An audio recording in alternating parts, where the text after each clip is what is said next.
हम प्रार्थना करते हैं, बचपन से स्कूल में हमने प्रार्थना किया,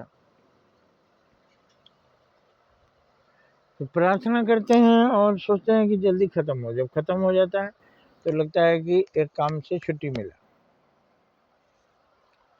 लेकिन अगर प्रार्थना का अर्थ समझें तो वो समय बड़े आराम से कटेगा और बहुत ही सुंदर हो जाएगा, क्योंकि दुख का समय एक एक पल पहाड़ हो जाता है और सुख का समय पहाड़ जैसा हो एक पल में बीत जाता है। तो इसीलिए हम अपने समय को सुख में कैसे बनाएं, इसलिए प्रार्थना करते समय अगर उसका मतलब समझें तो हमको बहुत लाभ होगा। जैसे हम प्रार्थना करते हैं,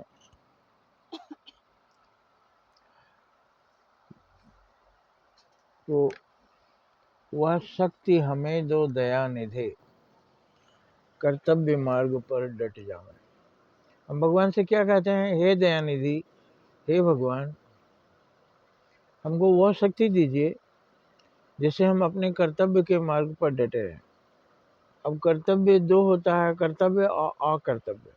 कर्तव्य मैंने कौन सा काम करना चाहिए, धर्म का काम, अच्छा काम। और कर्तव्य मैंने जो काम नहीं करना चाहिए, जिसको अधर्म कहते हैं, बुरा काम। तो हम भगवान से शक्ति मांग रहे हैं कि हे भगवान, मुझे वह शक्ति दीजिए कि हम अपने कर्तव्य मार्ग पर डटे रहें, अच्छे काम में डटे रहें। अच्छा काम क्या है? जिससे अपना भला हो, दूसरों का भी। जिस काम से केवल आपका भला है वो अच्छा नहीं है, जिस काम से दोनों का भला है वो अच्छा है। एक सब्जी वाला लाके सब्जी बेच रहा है, कुछ फायदा हो रहा है, उसको भी फायदा है। लेकिन जो सब्जी ले जाते हैं, हरी हरी सब्जियां लाकर उनकी सेवा कर रहा है, उनको भी सुख मिलता है। तो उसमें दोनों सुखी होते हैं। तो अच्छे काम से दोनों सुखी होते हैं। एक डॉक्टर अच्छी दवा दे रहा है, बीमार ठीक हो जा रहा है, बीमार उनको कुछ फीस दे रहा है, दक्षिणा जिसको बोलते हैं, तो वो दोनों सुखी होते हैं, डॉक्टर भी सुखी और रोगी भी सुखी। तो हम भगवान से शक्ति मांग रहे हैं कि हम अपने कर्तव्य के मार्ग पर डटे रहें। कर्तव्य का मार्ग क्या है? धर्म का मार्ग, अच्छाई का मार्ग, परोपकार का मार्ग, अहिंसा का मार्ग, दया का मार्ग, सत्य का मार्ग, ये सब अच्छे काम है। तो उस काम में हम डटे रहें, और उस काम में डटे रहना बहुत ही मुश्किल है, नहीं डट पाते लोग। कुछ दिन सफलता नहीं मिलती है और गलत रास्ता पकड़ लेते हैं सफलता जल्दी पाने के लिए। लेकिन जिसको सत्य पर ही डटे रहना है वो सफलता मिलेगी, जरूर देर से मिलेगी। भगवान परीक्षा लेते हैं, तो भगवान की दया होगी तभी हम सत्य मार्ग पर डट पाएंगे।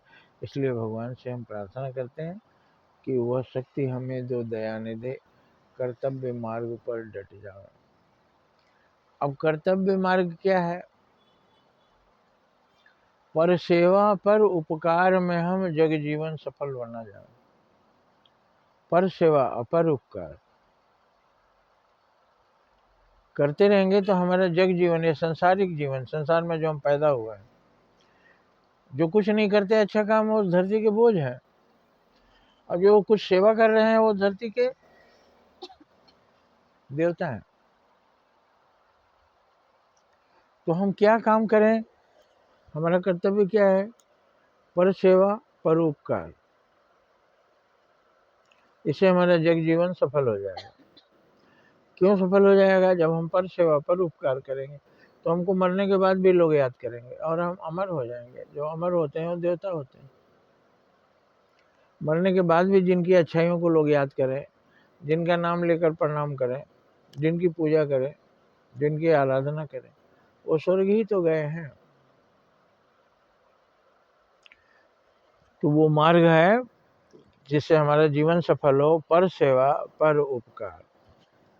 तो हम भगवान से मानते हैं कि हम पर सेवा पर उपकार ये जीवन भर करते रहें। यह शक्ति हमको दीजिए। अगली लाइन हम अगले वीडियो में बोलेंगे। जय हिंद, जय भारत।